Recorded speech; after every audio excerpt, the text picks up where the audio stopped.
awful familiar. Like This the Macarena. Macarena. Yeah. I don't know that this song fits that dance. No, it doesn't really fit that dance. No. I can't. I don't dance. Hey, welcome to the Dancing Odd Pods Media Network television show / podcast. I feel like I should start over. Yeah, let's scratch. Welcome to this Odd Pods Media show, keeping up with the Cardassians. We are so excited to have you. This is Nick. This is Rob. This is Joe. We are a Deep Space Nine podcast, and we're in season 6, baby. Season 6. We got Time to Stand and Rocks and Shoals. We are going to review those amazing episodes in the second half of the show. But before we get into the reviews of those episodes, we always like to catch up with what's going on in the world and what's going on with us and what's going on with you all. So we like to talk. We like to gab.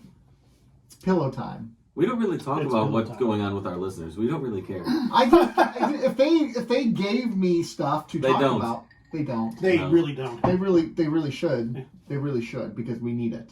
Well, I mean, some do, but because we do have a couple. You're right. Yeah. I can't talk about me all the time. It just doesn't. No, please, no. Yeah, I know. It gets really boring, doesn't it? It's really boring. By the way, I only have one warrant out for my arrest after the cruise. That's it? That's it. What a lame What cruise. countries? It is for murder. It's in international waters, so it doesn't matter. Yeah, it is for murder, but it was only one warrant. All right, you go big or go home. I did it. I'm back from my cruise. Well, I wouldn't go on the podcast and say you have a warrant out for your arrest for murder and then utter the words "I did it." That doesn't really go off well. No. You're really bad with this strategy. It's not. You know what? I'm proud of it, though. I mean, murder was the case they gave you. It was a crime of passion, even though for the last 2 weeks I've talked about committing a premeditated murder on the podcast. Hey, nothing says I'm passionate about something than never shutting up about it. That's true. That's true. It is a crime of passion. This is murder in the 3rd degree. Did we just become a real crime podcast? Yes, we did. Keeping up with the crime. We're taking true crime to the next level. Where the actual hosts are going to be doing the true crime. We're going to be committing the crimes and keeping up with murder. And then we're going to talk about the crimes that we're committing. Yeah, it's going to be amazing. It's going to be amazing. Yeah, so anyways, I got back from my cruise, and it was incredible, guys. It was incredible. It was only a 4-day cruise. I heard you made out with a dolphin. I made out with a dolphin. Oh my gosh, that's an incredible experience, everyone. If you can make out with a dolphin, you should do it. And by make out with a dolphin... All the teeth, though, it's kind of... They got good tongue, though, man. I would imagine. Especially with the beaks. Yeah, man. How's that blowhole? They tell you to avoid the blowhole. Actually, they were very specific in their instructions. They're like, the Johns, the dolphin Johns. The pimps. Stay away from her blowhole. The trainer, when they're telling you how to pet the dolphin and everything, they're like, do not touch the blowhole. If you touch the blowhole, you will be evicted. And then also when they flip on their bellies and go by you, because when they flip on their bellies and go past you, there's a slit towards the bottom. That's where they release their excrement. You do not want to touch that one. We will tell you to leave if you touch that one too. Jesus. Are there a lot? There's got to be people were throwing singles at the dolphin. It was really weird. Why do you have a money clip of singers? We're in the water. Or it's a money clip of like a tuna or whatever they got on your side, just throwing a tuna and it's putting it in its belt. But that's a pretty cool experience, swimming with the dolphin. Some people would be very against that because they would say it's animal cruelty. Though again, the more knowledge we have about the animal, the more gentle I think humanity could be towards it, right? It's the same reason why we have zoos, because the more you learn about the animals, the less you want to, go out and murder them and collect sound their like tusks.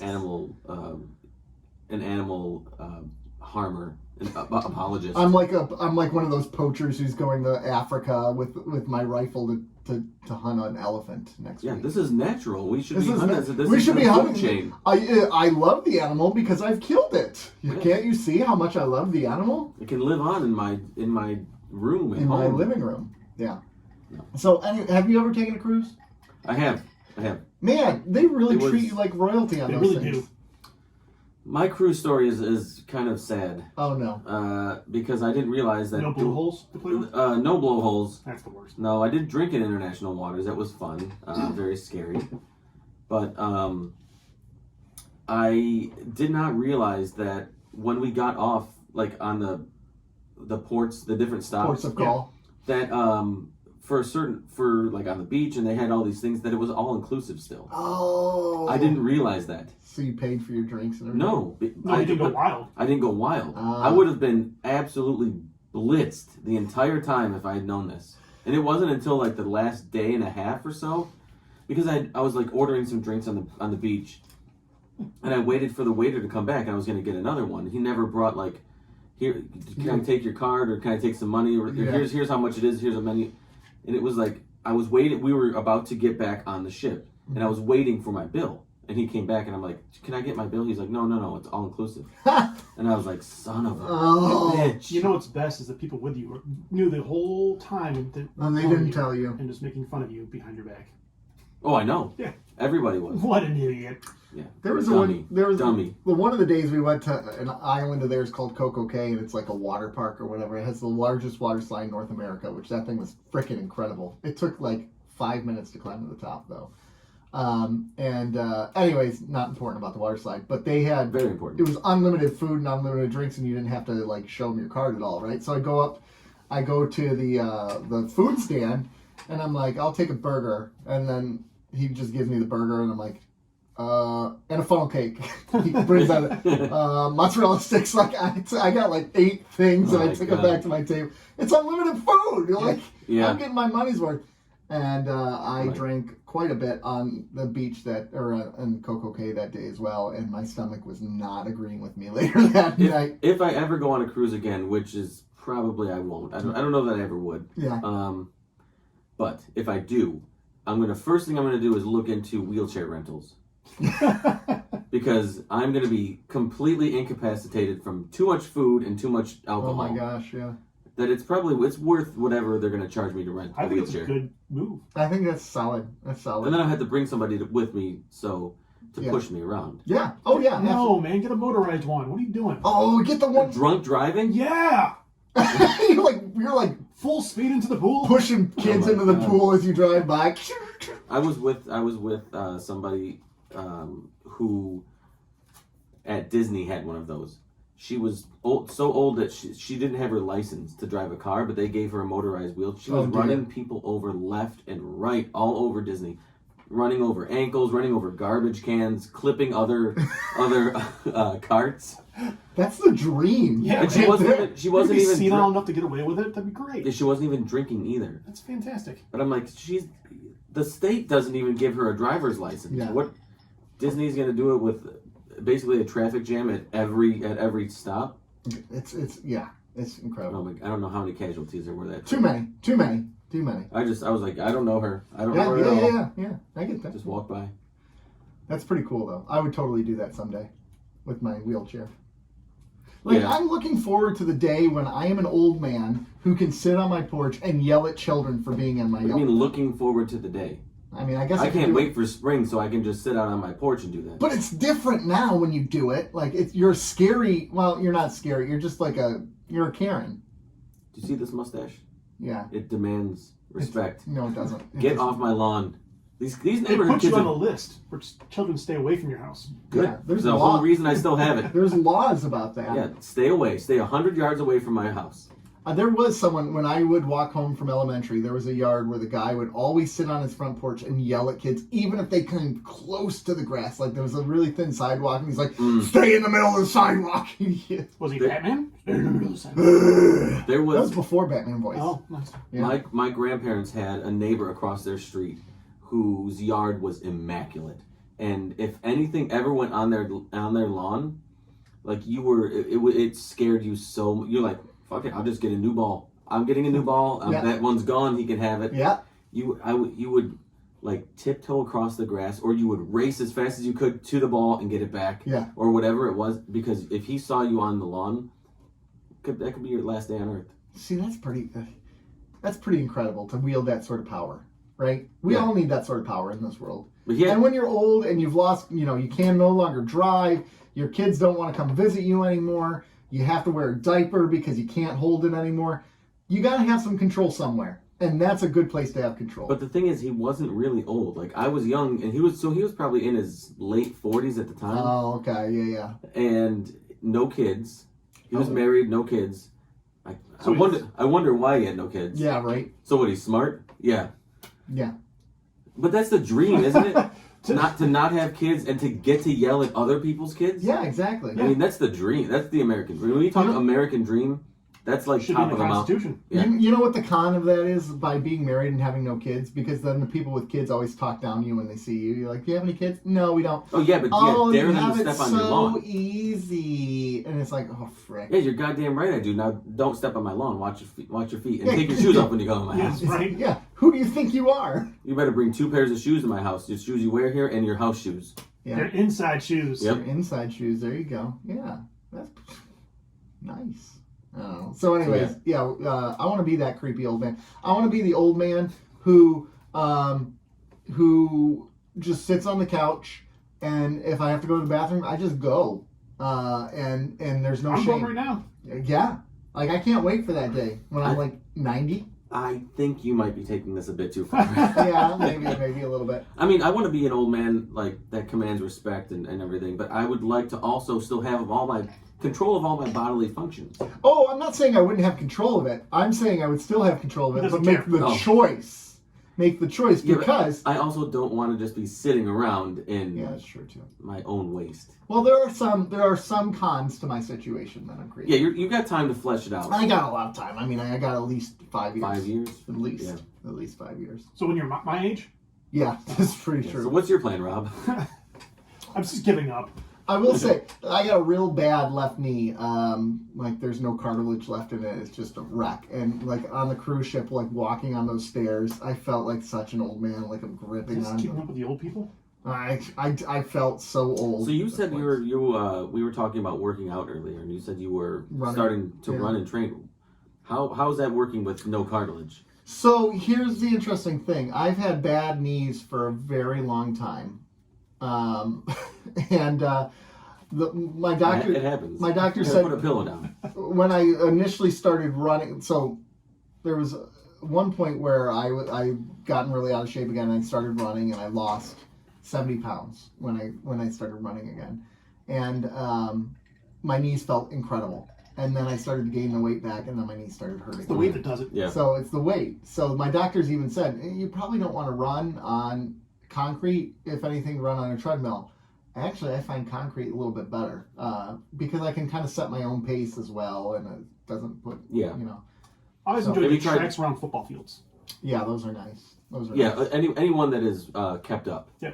If they're not, they can be a bitch. Yeah, exactly. To match the rest of our roads in the state. Oh my God!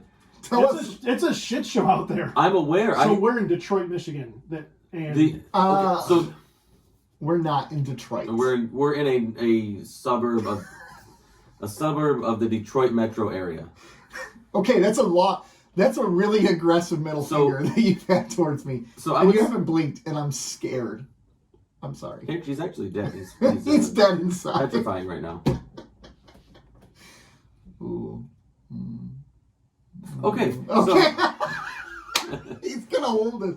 I'm gonna tell my story. Tell the story. I mean, it is well deserved. It is well deserved. But I'm gonna go with my story. With your story. So there was a list of the worst roads in the country that came out a month or so ago, and Michigan ranked 3rd, behind Indiana and I think maybe Virginia, Washington D.C., somewhere on the East Coast, Maryland. And I'm calling bullshit on that right now. Yeah. Michigan has easily the worst roads in the entire country. I dare you go to Canton Center right now. Oh, you've ruined it. Okay, I heard everything you were saying. So Michigan has the worst roads, and right now is, we're in the dog days of winter, the dregs of February, right?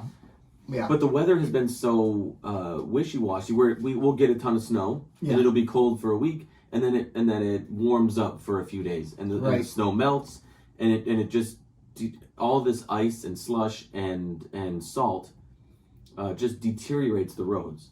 Yeah. And all of these potholes that were hidden by snow. The already shitty roads. Yes. The already bad roads, yeah. Now, these are craters. These are not potholes like, there's a crack in the roads. These are like craters that could fit like half of a car inside. I mean, some of them are a foot deep. It's brutal. I was driving on a road. I mean, Middle Belt going north. Mm-hmm. It means nothing to our listeners, but I was driving on Middle Belt late last Friday night, and it was still the roads were still snow covered, and it was icy and everything. So these potholes were somewhat filled in or masked by the snow. Right. And I'm like, I was gonna turn around because where I was going was closed, and I hit a pothole on. I was in the right hand lane, and I hit a pothole with both like two bangs, like bang bang, like immediately. I was like, that did not sound good. It's one of those potholes where it like jars you, and it either you have two reactions. Either you're like scared, like what just happened, or like me, you're super pissed. Yeah, because you already know what happened. I'm like, oh my god. So I turned around, I got out because the car started driving weird, and I looked, and both of my passenger side tires, front and back, were low. I was like, oh my god, please just don't be flat. I was by a Walmart. I'm like, let me at least be able to drive to a Walmart. It wasn't even a half mile down the road. Yeah. I started to drive, and I couldn't. I had to cross the road, park, have it towed. 4 new tires the next day. 4 new tires. Well, because both of them were blown out on the passenger side. Yeah. Like I tried to put in fix a flat because I thought maybe there was a little hole. Like no, it was just like spilling out underneath the tire because its tires were so destroyed. Did you try to put the fix a flat in the pothole? No, but so what happened is I parked it in this parking lot, and I had to go there the next day to have it towed. I waited 2.5 hours for this tow truck, and I was stewing the entire time. But I was sitting in my other car, watching people avoid this pothole because it was directly across the street from it. For 2.5 hours, I watched traffic back up or near crashes because people are either swerving to avoid this pothole or they're slowing down to a crawl, and it was like. These roads are atrocious. This is quite possibly the worst I've ever seen these roads. And for Michigan, that is saying a lot. And what annoys me about this is it's not like there's any sort of accountability for the state when you blow out your tires. It's not like they'll give you money for it. No, you can, but the rate at which they reimburse anybody is so insignificant that it's almost not worth your trouble. Yeah, it's like entering the lottery to get it's not, it's a joke. It's an absolute joke. And that's what, I was thinking about this, and even in relation to the other day, I was dealing with the TSA, and we had a really bad experience. Like, I explained it to Rob, but basically we tried to check in on our gate in Miami, and the security power was down there. So they had to cart us all the way to another gate because the hubs don't actually connect. Oh my God. Check us through, load us on a bus, and take us back to our spot. And it sucked because some people missed their flights because of this, because it was down. But there's no accountability for that. It's not like you can complain to the airlines because the airlines say, we're not associated with them, right? It's not like you can sue them. It's not like you can fire this agency and hire You're at their will. You're at their and you're a hostage. And that's the same thing with the roads. We're at their will. Like, we can complain about it, but it's not going to change anything. There's no accountability. Oh no, there's absolutely no accountability. And the other thing is, so you have to drive on these roads. Try navigating these roads. In Michigan, it's the complete opposite of anywhere in the country, where if you're driving straight on any road this time of year, you're probably drunk. Yeah. Yeah. And if you're swerving, you're probably sober. It's like I'm playing Q*bert out there. I'm just jumping from brick to brick. It's old school reference. Anyone get Q*bert reference? I understand. Yeah. Okay, well, it was funny. You should have laughed. Oh, yeah, it was funny. Hold it there. I can't do it. I can't do it. All right. So yeah, these roads are god awful, and yeah, like you said, there should be like a passenger bill of rights. Yeah. For airline travel, because once you purchase your ticket, they treat you like you are absolutely nothing. Yeah. They already have your money, and you're at their mercy because you are relying on them to get to wherever you have to go for whatever you have planned. Mm-hmm. They don't care. Yeah, they 2 never hour delay? No, we don't care. Do you want a refund? No, you don't get one. I'm going to say 0 fucks given. Zero. Absolutely zero. There's got to be, and part of the problem is, again, these airline agencies have gotten so big that they don't care. They're like, Delta's like, where else are you going to go? All the other ones suck. We're going to fly Spirit. We're going to fly Spirit. Good luck with that. And even Spirit just merged with someone, right? Allegiant or Frontier. So now, like, Spirit's getting worse. The suck gets even bigger. And it's the same thing in the world with other things, too, like places like Walmart, right? At one point in time, Walmart might have been a decent place to go, but then they got so big, then they sucked. And now you don't have a choice but to go there because they've closed everyone else down. Right. The Zon is the same place. Now they can start jacking up their prices because where else are you going to go? Because we put the mom and pop shops out of business. Well, they essentially, those two places, Walmart and Amazon, essentially set the market for whatever the price is for something. Yeah.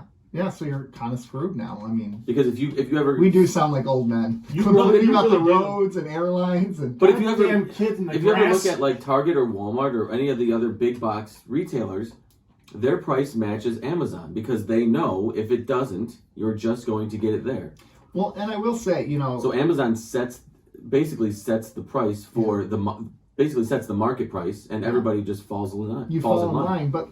Even the experience now, like I've gone, when I go to like Best Buy or whatever, you're stuck in line for like 20 minutes, or you go there and they don't have the thing you need. Like, it's annoying. So the customer service experience, even in the stores, has declined. And again, it's the chicken or the egg thing. Because at one point in time, was that service there amazing and they had everything you wanted and the lines weren't bad.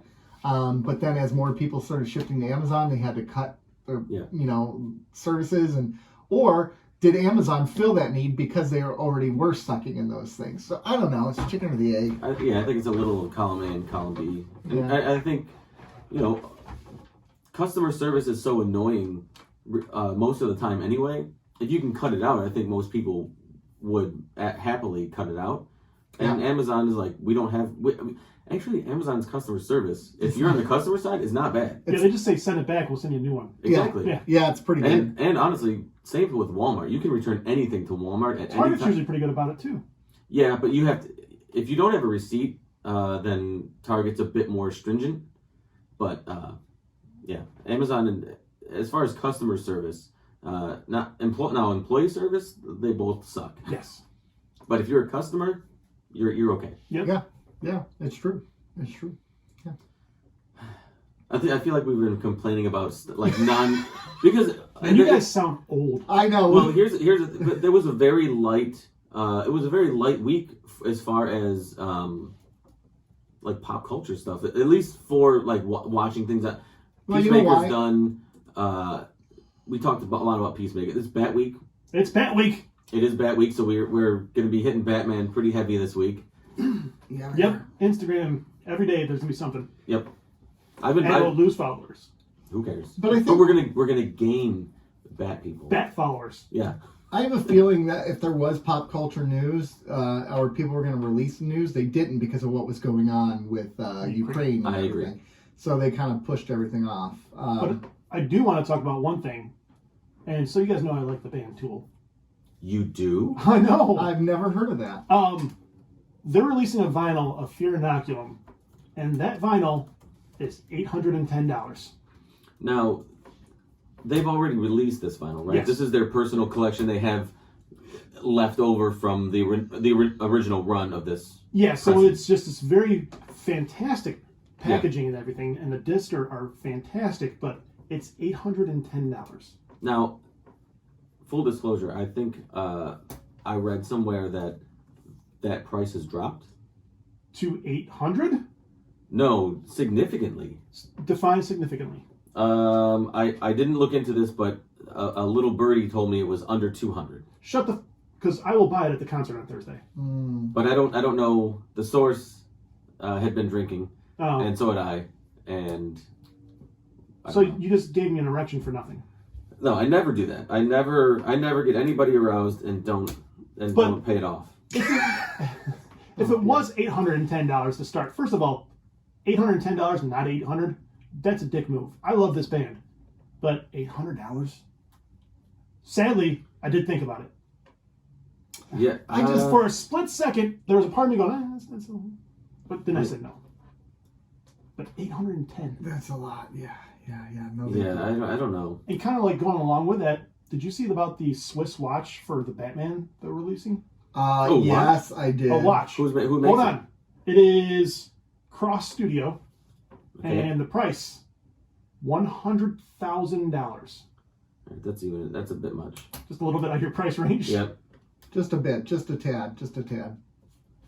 Yeah, I don't know. It might still be $800. I don't know. I think it's $800 still. That's a lot. That is a ton of That money. is a lot of money. And it's only at the concerts right now. Oh, So you yeah. have to carry this $800 package around with you at a concert. So are you thinking about it for Thursday? I mean, Well, you should just buy I can't it. rule it out. If you should just buy it afterwards, after But the concert. would they have it? I imagine they would because they're torn. I don't know how many people Maybe are lining not, up to spend because- $1,000 on a vinyl. Tool fans I are don't know. crazy, man. Tool fans are nuts. They are crazy. And I'm now, wrong. I and would now imagine- they got that boomer money, right? Because when Right, but they're not in their 20s anymore. This isn't brand new, so I would imagine that most of the people who would shell out that money That's true. probably already have That's true. True. if they're going to the concert. That's not a $810 for a single album vinyl set is not a spur of the moment purchase. No. So I would imagine that if somebody who's going to that concert who would have bought that probably already has. Fair enough. Yeah. But we'll see. I say we do a crowdfunder for this. It's called Patreon. I mean, Yeah. Just kidding. No, That's for the lie detector. that I money know. is earmarked I for the know. lie detector. Yeah, that money's set aside, man. Yeah. Yeah. Can't do it. And with your help, Patreon, we will get that lie detector in 2025. In 2025. And by then, the inflation will have priced us out of that. So, But So how maybe- much fun is that going to be? It's gonna be the best. Best money ever spent. it will be. Yeah. Nick is so nervous for this. Is But it look, Nick asking I the think- questions? I think I was gonna say I think you are administering the questions. I Rob and I are would gonna be be- fine with a lie detector. You wouldn't find anything. I don't think you'd find. Like, that's the weird thing. Like, I look back and I'm like, is there anything that could come out? That's true. He did earlier say he had a warrant out for his arrest for murder, and then within seconds admitted to it. So I Yep. think you're good. I think, you're good. yeah, I tell the truth, Yeah. man. He wrote a book called If I Did It. And the if was crossed Yeah. out. I did it. Yeah. To me, that is the single greatest book ever written. Yeah. My gosh. The guy is such. What it should have been called What Had Happened Was. Yeah. See what happened. Oh, gosh. if I did it, and then he just writes everything that happened. Yeah. Because You're he's like, like, what are they dude, going to do? I was acquitted. Yeah, he was acquitted. So they can't recharge him, right? Unless he fully came out and admitted he actually did it. Yeah. I still don't think he can. If he was acquitted, If he came out tomorrow and said, I did do it, yeah, you can at that point. can you? I would hope so. I don't know. I don't. Because he was actually acquitted. Like went through the trial, he was acquitted. He was found not guilty. The glove didn't fit. I honestly don't think, and I'm basing this all on the movie with Double Jeopardy with Ashley Judd. With Ashley Judd, yes, That was a good movie, actually. because she ended up, spoiler alert, she ended up killing the person, right? Yeah. She ended up doing it. So I'm using all Why my are you knowledge. ruining a movie from 1998 for me? What the heck? You didn't even 20 seconds ago you didn't know that movie existed. I worked in the theater. Of course I knew it existed. Well, you never saw it. No, I didn't. You never planned on seeing it either. Nope. So I think Nick is doing some legal research. I am doing and some. I think I'm right. Well- I stand by that he could come out and say that he did it. While he's doing that, did you hear that the only studio mandate for the Batman was? Did you hear what they said, Christopher Reeves? This is the only thing we want. Christopher Reeves? No, it's not Christopher Reeves. Jesus. Matt Reeves. Superman's getting Superman's involved? directing. Okay, from the grave? Yeah. It's going to be smelly. Sad. Yeah, it's going to be... But they said the only thing they wanted was it to be PG-13. That's the only thing. They left them alone other than that. They have to. It's still... I mean, I get it. It's I get still, it. you got to appeal to the masses. I get it. But there's plenty of Batman source material that is R. Including animated movies that they've done in the last decade or so that are hard R. Yeah. Hard R. Yeah. And I get it. I mean, I get There's a because business it is aspect of yeah. it. And it is a comic book character. And it's not like it's the Joker. I have a feeling it's going to ride that PG-13 line. That's what he said. He said I want to push PG-13 as far as it'll go. Yeah. What is it's going to be like 80s PG? Yeah, exactly. Yeah. Oh, the You're good old days. Like, this is PG? Yeah. Okay. Was that about boob? I'm interrupting. PG for pretty good. I'm interrupting. So first of all, I'm totally fine with PG-13. I've already said that. Because it's Batman. It's going to be okay. It's still going to be dark. And they've already said they're pushing the boundaries of PG-13. I read an interview about that. So anyways, you're right. You cannot... So if OJ came out tomorrow and said he did it, here's the caveat on this. He could not be retried by the state, but he could be tried by the federal government. And they would just change. Okay, yeah, because it's change the crime, because essentially it's a different case. Yeah, and then civil court as well, which he lost in civil court. He lost his ass in civil court. Oh my gosh, yeah. So, anyways, Crazy. Which is interesting. I wonder if there's I wonder if people have done that, like after they've been acquitted, and then right in the case when they're like not guilty, I did it, like immediately after. You know, we know this really good true crime show. That could answer that for us. Yeah. Who? What's it called? The Muck Podcast, I think. The Muck. Hey, The Muck, will you do some research on double jeopardy cases where the person admitted it afterward? Yeah, because we don't do research on the show. We don't do research. Except for Nick during the show. During the show. Which he's already exhausted all of his research. I'm done. I'm over it. I'm over it. But before we leave the topic of O.J. Simpson, he is a... It is 1992 again. He is a great Twitter follow. Is he? Is he? He posts videos all the time of him from the golf course. He loves fantasy football. He talks all the time, and it's like, dude, you are a murderer, allegedly. And and he acts oblivious to it all. Like nothing ever happened. Yeah. And it's the wildest thing. The guy has mental illness. He probably has that CTE. Yeah, probably. I mean, yeah. Anyways. But that was before CTE was a real big thing, and he could have.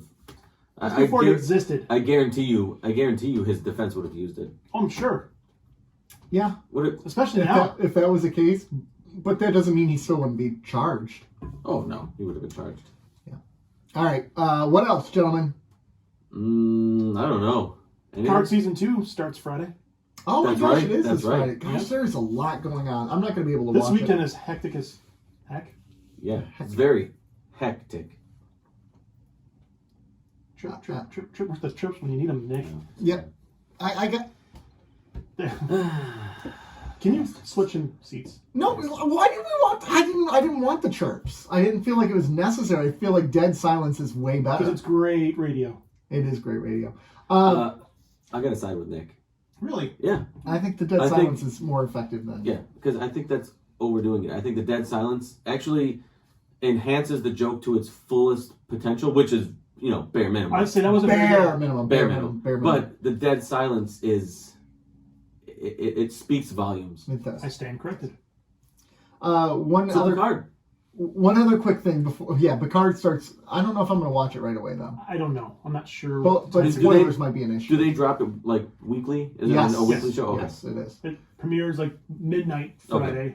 Yes. The reason why I think I'm going to wait is because I picked back up on watching Discovery again. I realized the last episode I watched was December 20th, so I went back and watched that episode. I watched it last night. Here he goes again. He's back on the Discovery train again. No. He's a flip-flopper. No. It still makes a lot of leaps, and I think it goes back to what we've talked about in the past. 13 episode seasons are not enough for a Star Trek show. It needs more to breathe. Picard, I think, gets away with it because this is a character you already intimately know. And, some of the recurring characters, like 7 of 9 on there is great. But, some of the other characters, you didn't really care about the new characters they introduced, right? Like the cybernetic girl. The pilot was pretty decent. The pilot was okay. Then there was the one who called him, what did she call him? God. PJ? JL. That was the worst. I don't mind her character, but she was like an alcoholic, obviously. You hear JL one more time, though. I want to... Yeah. So, anyway, their side characters, and again, the issue was a 13-episode arc. So, Discovery is not good, but it's not bad either. It's like a 5 out of Flopper. It's like a 5 out of 10. But this last episode was probably a 5.5 out of 10. Someone sounds like they're running for re-election. Yeah, They do. Flip flop, flip flop. That's all I want to say about that. Is it time? It is time.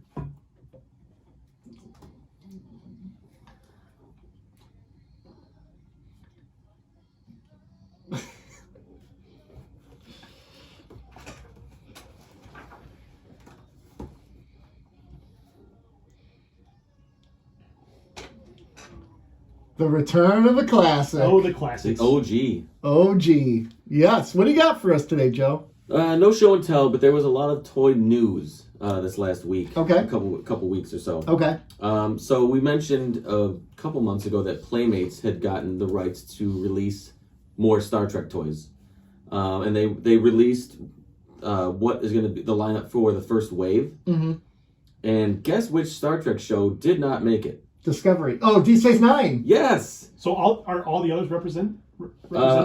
So Michael Burnham and Saru from Discovery, Captain Picard, Riker and Data from Next Generation, Kirk, Spock, and Khan from The Wrath of Khan. So no Deep Space Nine or Voyager or Enterprise. Right. Okay. Well, so at least it's not just DS9 then.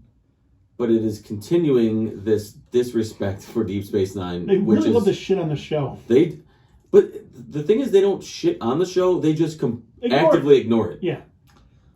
So that's the figures, and the figures look pretty damn good. Are they? They are pretty good. I just pulled them up. They're They look really impressive.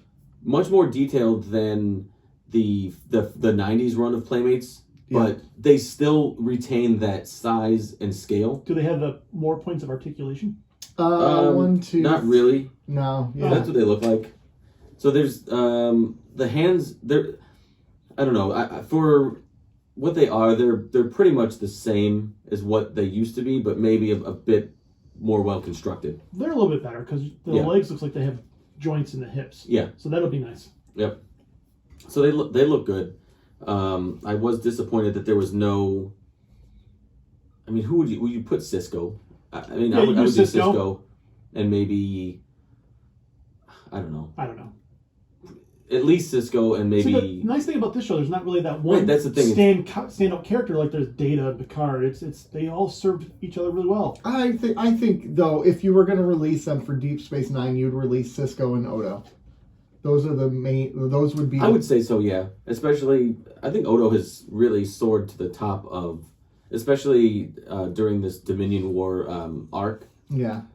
Because of. I mean, Kira you could throw in there too, but I actually wouldn't be surprised if they released just Garrick, with how much love there is for Garrick out there. Garak Or Quark. Or Quark, but I think Garrick gets more love now. They could have. You know what they could have done? They could have just thrown him a bone and done Worf from Next Generation, or O'Brien for that matter. Meets both worlds. Yeah. So those look pretty good. They're available for, you can pre-order them. They're $15.99 each, which that's not terrible. It's not terrible. It's probably about right. It's under 20. Super 7 does stuff, and they're always so expensive. Like these little figures that are like $18. I talk about the reactions. Yeah, the reactions. Those are terrible. They're cool, but they're for the price point, they're not cool at all. Yeah. They should be like $5-6 in my opinion. No, I think $10 for what they do, because they do some really cool lines. But I think $10 is great stuff, right. and so many different pop culture things, but it's still expensive for what you get. Yeah. So the G.I. Joe 40th anniversary. Bye. They just did a live stream. I didn't watch it. I watched a little bit of the live stream while I was at work. I couldn't pay attention to all of it. Was that Thursday or Friday? It was. Wasn't it Friday? Friday, yes. I'm pretty sure I wanted to die that day at work, so. The Thursday. Oh, was it Thursday? Yep. So they released. They teased a bunch of classifieds. Zarana, Dusty, Crimson Guard, Python Patrol Viper, Tiger Force Recondo. Yep. Tiger Force Bazooka, Dr. Mindbender. What else? Sergeant Stalker, Cobra Officer. Tomax and Zaymot too, right? Yeah. Yep, Tomax and Zema. So those are going up for pre-order soon. Nice. That line is they've knocked it out of the park so far. Yeah. Just about everyone. Just about every single one. The Scarlet was really weak. Yeah, and I thought the line for the Snake Eyes movie was kind of weak. It was terribly weak. Yeah. But other than that, they've done pretty well. Yeah. They've done, let's see, Transformers versus G.I. Joe, Megatron Hiss Tank with Baroness. Like a big, huge set. Shut up. No. Send it to me. Yep. Pre-orders are up for that. IDW is doing, someone's doing, they're doing a 40th anniversary of the Silent issue. Nice. With each page has a new artist to honor the original comic book. That's so fantastic. they're bringing that back a whole bunch of different artists. They say when that comes out? April. It'll be $8.99. And the cover of it is like an homage to the original too. That's fantastic. Yeah, it looks pretty great. That's awesome. So, other than that, the 2022 Toys of the Year winners were announced. Oh no. It's not as bad as you think. Oh, that's good. What do you think Toy of the Year? So I'm not going to go Toy of the Year first. It's got to be Lego with what they did this last year. Playset of the Year. Oh, Playset of the Year? Lego Star Wars Boba Fett, Slave One ship. Oh, come on. They did so many other better sets this year. Wasn't the Home Alone set like the Home Alone house, the Batmobile was this year. Mm-hmm. The Nintendo was this year. Mm-hmm. They Lego. It was a great year for Lego this year. But you know what? They're saying play set. The other ones are more designed for collectors, I guess. Yeah. Okay. So there's a construction set of the year which Lego takes, but it's a different set. Okay. License of the year. Now, Star Wars, probably? Pokemon. Really? I could buy that. Pokemon had a huge year. Through the pandemic, Pokemon has been... Yeah. Now, I don't know if it's like supply chain, it's just popular, or... I know there was some things with a YouTuber who started featuring Pokemon, and it started to blow up. But the last year and a half or so has been huge for Pokemon. Yeah. They can't keep it on the shelves. Stores are restricting how much you can buy. Really? Yeah. Like, you can only buy a certain amount, like 2 or 3 packs of the same UPC code or something or whatever, but they're restricting how much you can buy because the demand is so high. Wow. They can't keep it on. They couldn't keep it on the shelves. Construction toy of the year. Construction toy of the year? Yeah, it's a Lego. It's a Lego. The Spider-Man Daily Bugle building. Oh, that's pretty cool. It is pretty sweet. Although I don't know if that's the best one that they released of the year, but it's not bad. No. Yeah. Action figure of the year speaks to my heart. He-Man? Yeah. Masters of the Universe, the Masterverse for the new Netflix show. That line, I will say that was those figures have been absolutely amazing. They're detailed. They're articulate. The characters that they chose to include in the show and in the line are just they're beautiful, excellent characters. And then so the toy of the year, 2022 toy of the year. Mm-hmm. Squishmallows. The hell's a Squishmallow? What? Yeah. They're little squishy. I've seen those. Yeah, I know what you're talking Clementine about. loves these things. Yeah. Why? Absolutely. Because they're just cuddly and squishable, and it's like almost like a memory foam stuffy. Okay. Yeah. And this is YouTube shit. This is I'm swear. YouTube propaganda. Yeah, it is. These YouTube toy. Nothing. Oh. Yeah. So yeah, Squishmallows are the 2022 toy of the year. All right. I don't know about that. Oh, I didn't even see that. Whew. We're gonna have to talk about that later. He's got a Batman figurine. Is that the Batman? Yeah. Yeah. Nice. Oh. All right, gentlemen. Did you pre-order or did you? Wife found it at Target. Nice. Oh my gosh, it's gorgeous. It is a. It's a good figurine. Yeah. It's a good figurine. All right, gentlemen, while we play with this Batman toy, let's go to a quick commercial break. We'll be right back, okay? It's 1:15. That's what I was saying. We got to pick it up, especially for meeting her at 2. Oh. What time is it? 116? Oh, we got. Oh shit, 116. 45. We'll just have to go right I from said one thing to around, the so other. it's not. Messenger said we might be a couple minutes late. You know, I realized I was supposed to play a different promo. BFT DYW got an extra promo this week, so that's okay. They get an extra promo. I like to have a rotation. Do you know why we did that? Why? Because fuck you, that's why. Anyways, we got 2 episodes of Deep Space Nine to review today. We got the Season 6 opener, A Time to Stand, Part 1 of 6. Can we just not mention this? Let's just not mention that it's part 1 of 6. All right, so this episode, we're 3 months after the Season 5 finale, and the Federation and Klingons are getting their butts whooped. I mean, like, they just got news of major fleets of theirs just getting wiped out. Things are going really bad, and Sisko gets reassigned. He gets reassigned to a Dominion ship, and they are tasked with going to destroy Dominion Ketracel White Depot. So they go there, they destroy that, and here's the thing: when they destroy it, their ship's engines get destroyed, so now they don't have warp drive. It's going to take them 17 years to get home. In the meantime, on Deep Space Nine, which is now Tarek Noor again, the Cardassians are in charge. Kira's still there. She's uncomfortable, but she's finding a way to work with them. Sisko's reporting the news for the Federation News Service, but Weyoun is not releasing any of the news because it's all biased. And finally, Odo gets involved and talks to Weyoun about having Bajorans back on the station as Security Council, which Weyoun obviously accepts. And Odo also takes a seat on the station's ruling council. So this was our opening episodes of season 6, and that was a good summary. That was 30 seconds, just so you know. What do you think, gentlemen? I think it was a little longer than 30 seconds, maybe 35. Not of that, of the episode. Oh. You didn't specify. Very good. I'm all in on this. Oh, here's the thing. Let me state the obvious.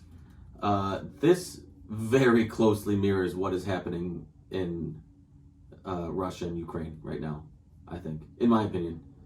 I mean, not 1-to-1, but it is very, very similar. Mm-hmm. At least the vibes that I'm getting over these 2 episodes. So I'm very, very interested in this, and the timing for these 2 episodes was. So what would Ketracel White be? Would it be Kettle 1 instead? Sorry, Yeah. lame joke. Let's joke about war. I was joking about vodka. That's true. Yeah, not war. War is nothing to joke about because war never changes. But What's it good for? But I did send Absolutely you nothing. I did send you a meme of Gul Dukat as Vladimir Putin. Fantastic. Which is on point. Which is on point. 100%. And I showed that to my wife, and she's like, "Yeah, he is basically Yeah. like a Cardassian." I'm like, "Impressive, Leslie." I know. Good on her. Impressive. And Eli loved it too. He got a kick out of that. One of our most avid listeners, by the way. Yes. Oh, nice. Great. Yeah. Really. Hi, Eli. Ignore everything we said earlier. Yeah, it was all your dad. He's an awful person. He's a murderer. Eli's like, I helped him. But I'm all in on this storyline. So I loved both these episodes. I'm gonna come out and say that off the top. Oh yeah. It is interesting though that they've been getting their asses handed to them for 3 months, and they're like nothing. They just keep getting chased out of everywhere. They do. They're doing the hit and run tactics, and it's not working for them, nope. right? Yeah. And they've got there's no real plan. They're just kind of floating in this war. Well, they haven't really been in a war that's challenged the Federation, really. I mean, they had the Cardassian War, but come on. We've seen the Cardassians. I mean, I know that the plan is. I know they're trying to play a longer term game, but they might not survive the long term. See, I think this is really fitting, though, that they have no clue what they're doing and they're doing terrible because the Federation is not designed for war. They're not. They're designed for meant peace. to be a military body. It's meant to be a scientific exploration, right? Starfleet is. And the Dominion is solely built for war. I mean, they have genetically engineered warriors So it makes sense to me that they would be getting stopped, especially right at the beginning, because they have. Now the thing about the Federation is they know how to adapt, and the Dominion does not. So that's the big thing the Federation has going for itself. And you think of the only thing that the Federation's really had to worry about in this time frame is the Borg, completely different enemy. That's something you could beat with technology. This one's guerrilla warfare. Yeah. Right. And you know what's fascinating, and this goes back to your parallels with the current war here. You have the Dominion Dominion parallels a lot to Russia in the sense that, you know, they're big and powerful, but at the same sense, there's signs of weakness in there. Like, you know, the story about the other day about the Russian tanks running out of gasoline on the side of the road asking for food from passerbys. Like, that's kind of how I view the Dominion in a lot of sense. And we kind of see that in episode 2. Yeah. Right? Yeah. We're out of food. Hey, you got any of that? Catch yourself wait a minute. Like, it's fascinating, and you can see these issues, right, with the Vorta, who are conniving and manipulative, and They cast the Vorta so well, especially in the second episode. Oh my gosh, man! We've said this before. DS9 cast these not main characters, but these tertiary characters, like they knock them out of the park every single time. They nail them. Yeah, they do a really good job. I mean, half the time it's Jeffrey Combs, but still. You know, Jeffrey Combs going to Jeffrey Combs, though. You can't argue with that. One of the things that I was saying to Rob before you got here, because I got here a little bit early today, was these episodes now, especially more recently, are really, and I'm not saying this jokingly, they are really starting to remind me more of Battlestar Galactica. Never heard of it. But just the feel of the show, the direness of what they're going through, the situations, the interactions of the characters, it's matured so much in season 5 and 6 to me. It's not saying that it wasn't something wonderful before, it really was, but now... Oh, the tone of the show has definitely changed. And I think it's for the better, personally. I feel like... now, if the show was this way the whole time, then that would be a little difficult to deal with, right? It's too dark. But they are going through a dark period. They need to reflect that in the show. And I just feel like it really excels. So I asked Rob when I got here, I'm like, who wrote this episode? And it wasn't who I thought it was. I thought for sure it would have been the man, the myth, the legend. I think he did the next one. He did. He did do the next one? Yeah. Okay. Mr. Ronald D. Moore. Ronald D. Moore. Because it felt like these characters, you put in the Battlestar Galactica characters, and it's an episode from that. I'm not even kidding. It's but anyways, back to this episode. But they have shifted the tone of this series.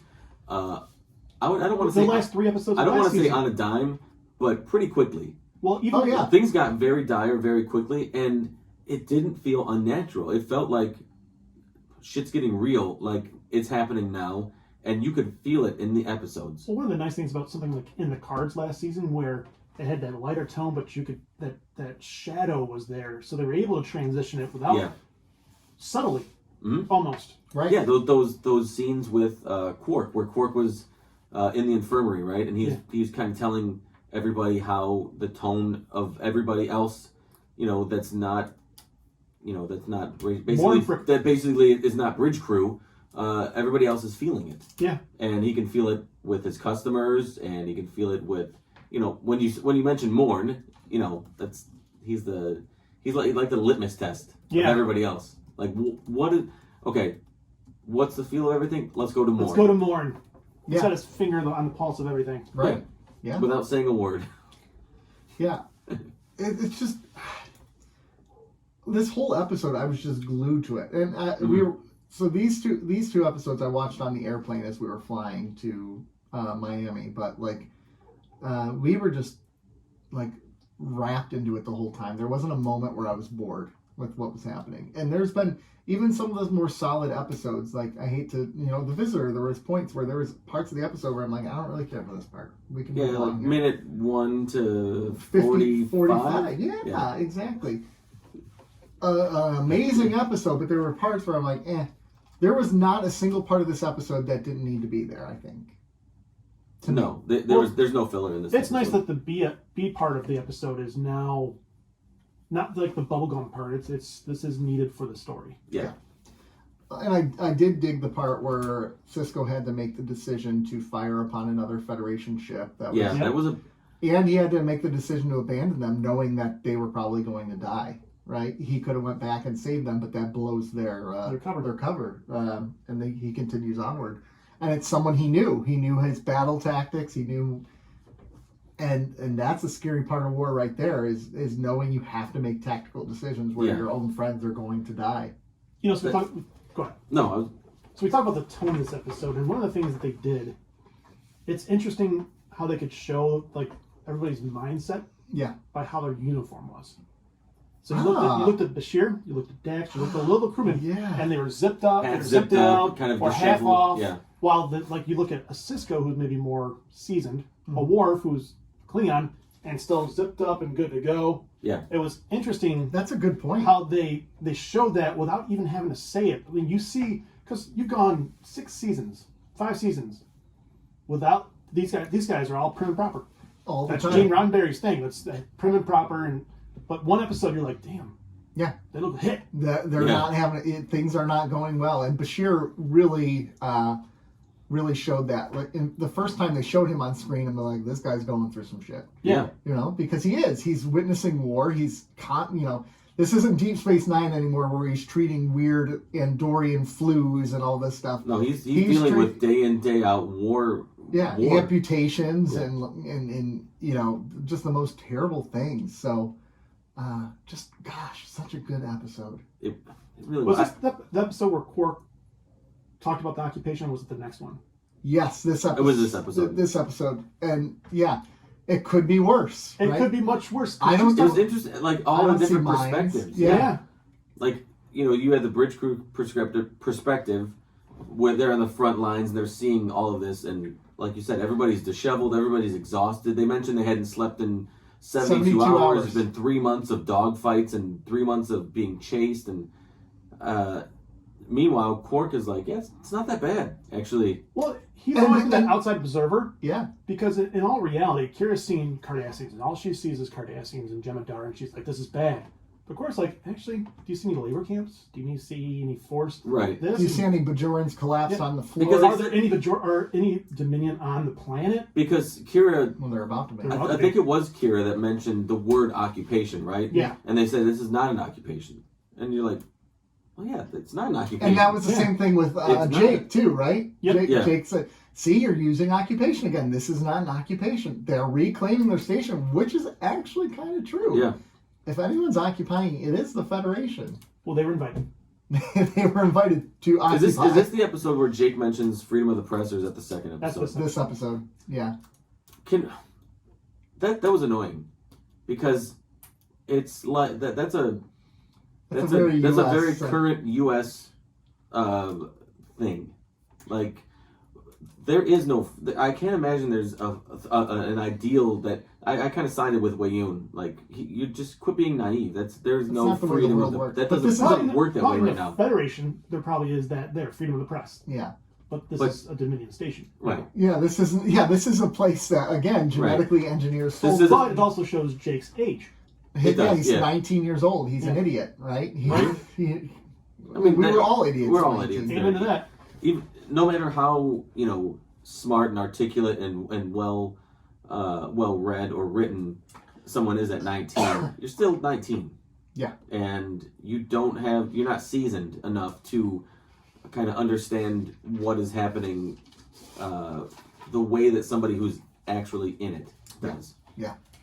I did kind of side for a brief moment with Wayun there. I was like, no, Jake, this ain't it. And I actually got Wayne was right. Like, you're writing very biased articles. You want to talk about freedom of the press? Well, write from the center. That's your job. Your job is not to be CNN. News? Your job is not to be Fox News. It is to be. I'd watch that channel. A truly FNN, the Federation News Network. Federation, yeah, exactly. Oh gosh, yeah. I want to watch DNN, Ducat News Network. Ducat, what a creep. Ducat he plays himself a creep so good. Putting his hand on Kira's face and just... We're already intimate. Although I did love Kira's line where he said, I can make your life very very pleasant or whatever on here, and she goes, "You can start by doing something about your breath." Yeah. And I was like, God, yeah, that's cutting. I love that is cutting. Angry Kira. Angry Kira is awesome, especially in that scenario. You know what's a scary thought is how much Ducat has probably taken pictures of Kira and just he's been on the house a few times. Go into his private place and Kira knows that now. Yeah. I mean, she's known that, but like... Are you so delusional that we'll have a intimate relationship? Oh, Major. We already do. Yeah. And the way he delivered that, it was like... Man. Ooh, and then it was chilling. That long, his hair. His hair sucked. Yeah, his hair sucked. Distracting at times. Yeah, I don't know where... They need to get a barber on Terrak Nor, but... They've been busy. They got other things to do. There's no excuse for bad hair. But this goes back to what you were saying in the last episode. Like, this guy's stationed on Terrak Nor. It's like you are basically the commander of your whole planet, and you're not stationed on the planet. Come on, bro. Come on. But haircut, seriously, that was terrible. Yeah, it was bad. Bad. I mean, if you want Kira to like you, start with the hairs. I know. Take care of that lettuce, and then we're gonna move from there. Pop yourself a mint. Go get a haircut. Or six. Or 6. Stop playing with yourself while you're talking to her. I mean, these are just simple things that you could do. Easy fixes. He's playing with his ball right in front of her. Easy Cisco's fixes. ball. Yeah. You don't forget the ball. Yeah. Rock and Shoals? Rocks and Shoals. Let's go to Rocks and Shoals. Rock and roll with Rock and Here Shoals. we go. Rocks and Shoals. Okay, well, we're back to the ship commanded by Cisco that is without warp drive. They're still trying to get away. They're still trying to get out of there. Oh, no! The ship crashes. It's trying to get away from the Jem'Hadar, and it crashes on another planet. And it turns out there's another Jem'Hadar ship already crash-landed on this planet, and this ship is running short of Ketracel White, and it's got a wounded Vorta. So basically what happens is the Dominion finds the Federation ship, finds Cisco's ship, starts negotiations with them. Don't look at your wall. Stop it. You're pressuring me. Anyways. You just wasted 8 seconds. That's what she said. The Vorta basically makes an exchange that says, hey, kill all these Dominion officers, and I'll get you off the planet, or Jem'Hadar. And they do that, basically. You shouldn't have timed me. It stressed me out. I wasn't timing. I was just... Meanwhile, Major Kira realizes she's actually become part of the problem. Because she's now, the very thing she dreads, she's saying it's not that bad. She's always been that way. Yeah, she always has been that way. But she's kind of realizing it a little more. And now she decides that she's going to start an active resistance against the Dominion. Old school Kira. Resistance Kira. So, man, they did a really good job with Kevin. Yeah, Kevin was fantastic. I just wanted to keep calling him Kevin. Kevin. Just easier. Damn it, Kevin? Yeah, Kevin. He's a space Kevin. Yeah. Space Kevin. He's like a space But Kevin. whoever that actor was... Again. Lights out. Great casting. Nailed it. And the Ramadan. Christopher Shea is... Phil Morris. Yeah. I didn't even know that was Phil Morris. This guy's... He's semi-popular, especially in geek culture. Mm-hmm. But I had no idea that was Phil Morris, and that he was fantastic as well. Christopher Shea in real life has a very punchable face. Yeah, he does. So, that's maybe how they cast him. Yeah. Maybe they brought in people and said, can I punch you? Oh, he's not as bad, though. He's not as bad there. Played Sleazy so well. Yeah, he did. He was great. Yeah. Oh, my gosh. He did a really good job. This was a great episode again. And, this mirrors probably what you would see from the Russians, right? They're willing to abandon their people the first chance they can get if it benefits them. Yep. Oh my gosh! This is war. This is warfare. There is no. Was it this episode or the previous episode where? There's this episode where Garrick mentions. This is war. I think it was this episode. About there are rules in war, and it's like only humans. Yeah. Have rules. And it's like I mean, it was interesting. It was this episode because when they were going to gun them down. It was interesting to kind of stop and think about the idea of rules within warfare. Yeah. Does it even make sense? Does rules should warfare be without rules? Or if you're in a war, I mean, if you're in a war, you're actually at war with somebody over a discrepancy, and you've taken it to that level. does having a set of rules in place really matter? I think it'd be hard to. I mean, and if you are the side where you're abiding by these rules, are you automatically placing yourself at a disadvantage? I think you are, because I don't think necessarily that. Let's go to the Russia situation or the Cardassians. Yeah. Aren't necessarily they're playing by any rules, but the Federation is, which puts them at a disadvantage. Right. Yeah. And Just like this. I mean, I'm sure if the Vorta had time to go over there and hey Cisco, shake your hand and then shoot him from a elevated position, he would have done that. right. But he saw that they needed that engineer to get him off the planet, took advantage of that. I kind of sided with Garrett. Like, the idea that war has rules it seems counterproductive to the idea of war. I disagree because this goes back to like, what if you're trying to do a negotiation? If there's no rules to war, there's no such thing as negotiations now because you're constantly worried you're going to get killed in the middle of that negotiation. And what's the point of it? So you're never going to negotiate. Things are never going to get better. But if you're negotiating, I'm talking about like warfare. I know, like targeting of civilians. Yeah, I'm talking about the actions, right? Not the diplomacy. Chemical war, use of the chemical actual warfare. actions within a war. Mm-hmm. If you're following rules, and I mean, there's each side thinks they're right, and thinks they're justified.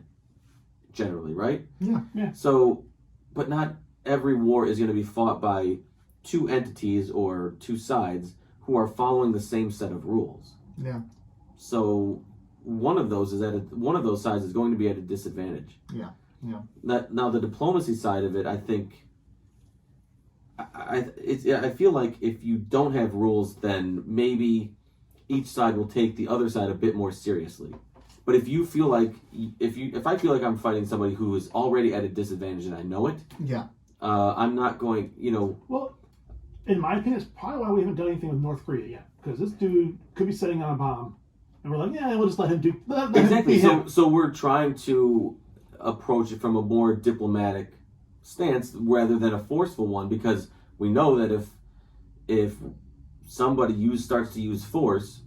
Once that tipping point happens with an entity like North Korea, who is led by somebody who's that on edge. I think you could apply that to Russia. Yeah, that's why Putin's on edge. That's why we haven't sent troops over there, because the guy's going to send nuclear weapons at us. He's already.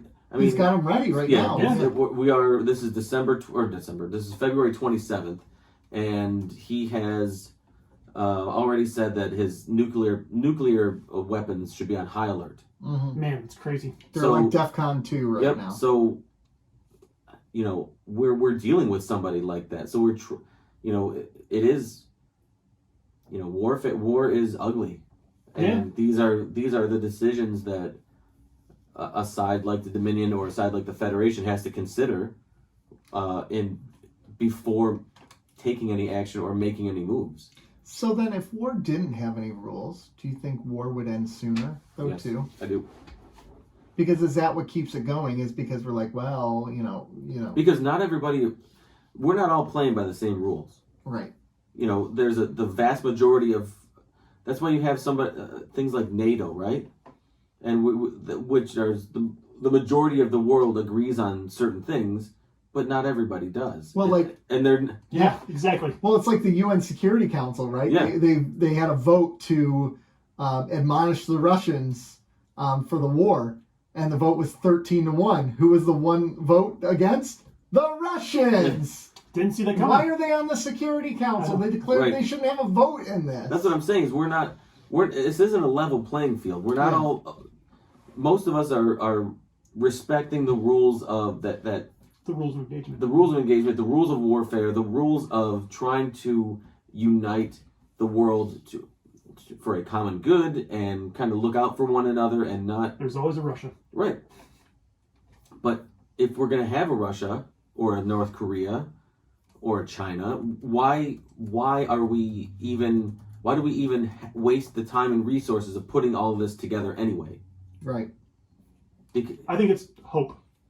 I we do the right thing. I think so, and sound like I'm pro-war, but I'm really anti. I know you're anti-war. But I'm. It just seems like when these situations come about, especially more in modern days, one side is automatically at a disadvantage because they're trying to approach it with a hopeful sense rather than a realistic sense. We need, because Russia or the Dominion or whoever is going to hone in on these.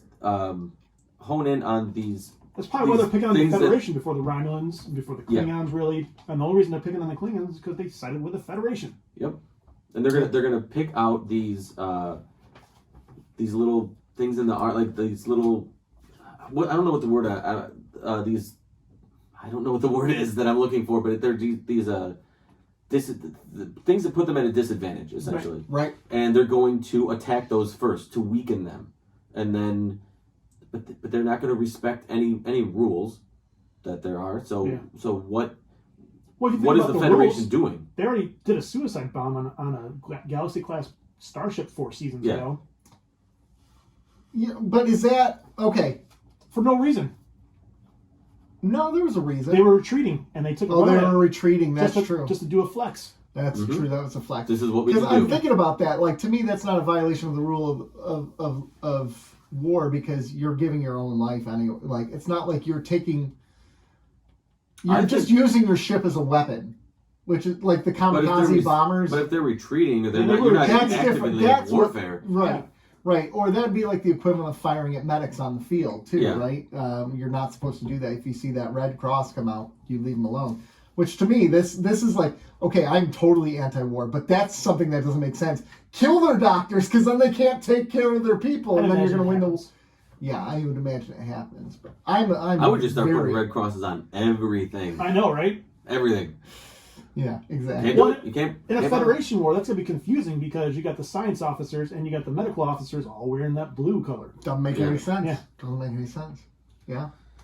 So war is hell. Yeah. War is hell. And I thought these 2 episodes did a really good job of sort of setting that up. And showing the lengths that people will go to as well, because that Vedic who oh my god, himself.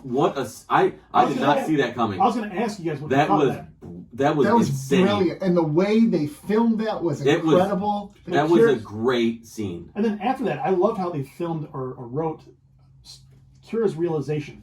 Yeah. How they wrote it, the kind of the montage of it all, and because they had the conversation before where she mentions that she's, she's helping out evil and everything. Yeah. And what was her declaration? Like, evil must be stopped, or at all costs. Evil must be opposed. Oh. Yes, and then she jumps off the balcony in the promenade, and you just see. She has a rope around her neck. You just see the rope. That's all you just see the rope like unwind off this thing and then tighten, and then they don't show anything, and then they show the bottom of her feet stop, and it's all in slow motion. And Kira, like, Odo holds her back. It was a brilliant scene. Well done, and it also is a sign that you don't have to show everything to make something powerful either, because that would actually hurt the scene to actually show it. I think so too. I agree. The best horror movies, it's all that suspense. I actually think behind that was my favorite part of the whole episode, actually, because it shows you how brutal war is, not just on those fighting the war, but those who are experiencing the war, and what it does to them emotionally, and and the steps that they will go to stop it happening. All right, serious issue, shallow thought. If she was about 30 years younger, you think she would have done it? Because she was old. Gosh, that's a really... No, because here's also a part of it. She's more experienced. She's seen what war has done. Yeah. Age gives her wisdom and shows her things that other people don't realize. So 30 years ago, no, she wouldn't have done that. She didn't live through the occupation. The first go-around. But even if the occupation didn't happen. Or even if the occupation did happen and she was 30 years younger after the occupation. I don't know. I agree with Nick. I think that was my thought, like, man, I was like, oh, well, she's kind of at the end of her life, but then I was like, she's probably seen a lot of shit. Yeah. And it probably jaded her, and this is like the last straw, and she's using her final voice to say, like, Yeah. to show how powerfully opposed to this she is. Well, and this is a really well-respected person, right? This isn't just some citizen. These are people, heavily spiritual people who don't just kill themselves for no reason. It's like the equivalent of that photo of the Tibetan monk who sets himself on fire. It's that same idea. Those are powerful images. The Rage Against the Machine cover. Yeah. The very first album. Yeah. But, great episode. And when I like that they made Kira defended it first. When all the Vorder were going to the planet. Yeah. She goes, it's only a couple blah, blah, blah. They Vorder unarmed. Yeah. And then I just love how they transitioned her to realize what she was doing. Like, holy crap. And now her and Odo are going to start a resistance. And I loved her thing of like, Odo, I will oppose you. Like, if you're not with me, man, we fighting. And he's like, well, I guess I'm with you then. Yeah. Like, so we're going to do the opposition thing. Oh, this is what we're playing. This is the game we're playing, eh? Role play, Odo. Yeah, gentlemen, shall we rate these Oppose episodes? Me. A time to stand. All right, I gotta. These were very, very good episodes, but I have to think. No, you don't. I don't want to rate in a vacuum, but at the same time, I don't know what's coming up, so I don't know if I can rate in context. So I kind of backed into a corner to rate in a vacuum. Yeah, you can't. But this was 1997. That's what I was watching this. That's what we do at the end of season 6. That's we true. Look back and we say, okay. All right, I'm gonna go 8.5. I'm going a 9. Yeah. Rob's thinking. Rob is making weird faces. I'll do 8.5 this one as well. 8.5 as well. Yeah. Okay. So the reason is I want to give myself a little wiggle room in case things get better or worse. And I think I think that's when you start giving like 9.1s, 9.2s. 9.22222. Everything is a whole number or 0.5 unless it is 6.9. That's true. That's true. Does Garrick still get you excited when he comes on screen? He does. Yeah, but these are. He's not. I'm not oohing and eyeing over him right now because we are in war and things need to be sorted out first. If we can get to the other side of this, just like Kira Noda. Well, I'll take him to a hollow suite. Mm-hmm. Just like Kira Noda said, when all this is done, we'll address our issue. Yeah. All right, rock and Shoals. Dr. Shoals. Rock and roll. So there's a part of me that wants to give this an 8, but there's that scene with the Vedic that I think is just so good. So I'm gonna give it a 9. Most powerful scene in the show so far? I think Hard Time still probably takes it for me. With a phaser to his jaw. No, I think to me this is more powerful. That still is a very powerful scene. That's a very powerful. I agree. Because the hard times scene was like, wow. Yeah.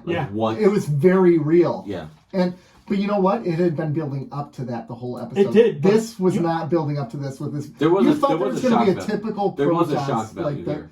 I was thinking I think there's shock value to Hard Time too, because a Federation officer in Star Trek with a phaser to their head. It's still shocking, but I'm expecting the protests and the Cardassians to crack down on it and people get killed. Yeah, like, in Hard that's what I Times was expecting. That's fair. In Hard Times, you could see O'Brien. You're like, he's going through something right now. He's struggling. Yeah. But I think those are the two most impactful scenes. I'm going to give this an 8. I did 8 as well. Okay. Well. I like that there's the Jem'Hadar seem like they're unstoppable, right? Except if you limit the white. Yeah. Then they're pretty easy. Well, they're pretty. Yeah, they're the one. Well, if weakness. You get rid of the white, then they become psychotic. Is that really a weakness? And they kill everybody. But then they die. They kill everybody before they die. I mean, we'll see. Yeah, but we'll see. How many people can you kill before you die? That's the how old are they? 5? I was thinking the same thing. Gentlemen, well, we're off to a strong start with season 6 here. Very strong. Next week we got Sons and Daughters to review, and our Sons and Daughters, or no, because that would be a low rating. Yeah, be terrible rating. But we're gonna rate on the basis of how they do their chores. One. Negative. Yeah. So it's gonna be. Oh, gosh, I'm excited. I'm excited for what's to come in season 6. I can already tell you. Hey, what are we talking about on our next show? The Batman. Yeah. The Batman. Yeah, everyone be prepared for the first half of our show. We will. Week Yeah, the first half will be solid, all the Batman. and then we'll go into start. But just be prepared. Just be prepared. No toy time, no silly banter. It's all the Batman. And we're gonna, well, there would be some silly banter because we're gonna go see it and we'll tell everybody about our field trip, our podcast field together. trip. We're gonna hold hands. We're gonna cuddle. We're gonna put those. We're gonna cut holes in the bottom of our popcorn container. What? We're gonna put the chair handles up. So we can. But don't worry about the popcorn. Okay, don't worry. All right, gentlemen. You guys can all eat out of my. Yeah, everybody can eat out of my popcorn. Patreon. Yeah. 2, 5, and 10. 2, 5, and 10. Patreon. We're doing a Q&A today, aren't we? We are doing a Q&A today. And we're going to set up another one soon as well. That's part of our $10 subscription. We want you to be a part of that. It's a lot of fun. I'm looking forward to this. Talk to us. Who wouldn't want to talk to us? Honestly. I think a lot of people. A lot of people. Most people that listen. It's going to be fun. So there's that. We have the $5 and the $2. There's something for everyone. So so consider being a Patreon with us. We'd love to have you. We would love to have you. Yeah. And if you are a Patreon, like we love having you. Annette, Kat, Marv, Hillary, and this is another good thing about. Oh, what was that? Wow. That's my spring. I sprung. Don't worry about it. So the great thing about podcasting is how you network, right? Yeah. And how people get from one podcast to the next and are exposed and everything. Just like how Hillary was exposed to our podcast by some innocuous tweet, right? And then we get exposed to them, and then we're on Odd Pods, and then they're on Odd Pods, and Annette finds us, and now Annette is a Patreon of the Muck Podcast, and she's sending them like gifts and everything. So it's just funny how it works out. Like we're all a family, right? If it wasn't for our podcast and Annette finding us, and us finding the Muck, and Annette finding the Muck, it's just it's fun how it works out. Yeah, the family tree of podcasting is really. The prophets have blessed us. Yeah. Yes, amen. Where can you find us, gentlemen? Instagram, keeping up Cardassians. Twitter at Cardassians Pod. That YouTube, keeping up with Cardassians. Yes. Please subscribe to YouTube. Watch, share. Tell a friend. Tell a friend. Comment. If you don't like your friends, tell them about us. And if you like your friends, tell them about us. Yes, both works. Yeah. And if you don't have any friends, make some friends and then tell them about us. Yeah. Or reach out to us and we'll be your friends. Yeah. We're very responsive on the socials. We are. Yeah, we are. I mean, we're pretty active. You two are. Yeah. Because you half-ass everything. No, you're there in spirit. I am there in spirit. Yeah. All right, everyone. It's been great. It's been fun. It's been a pleasure. Bye. Bye.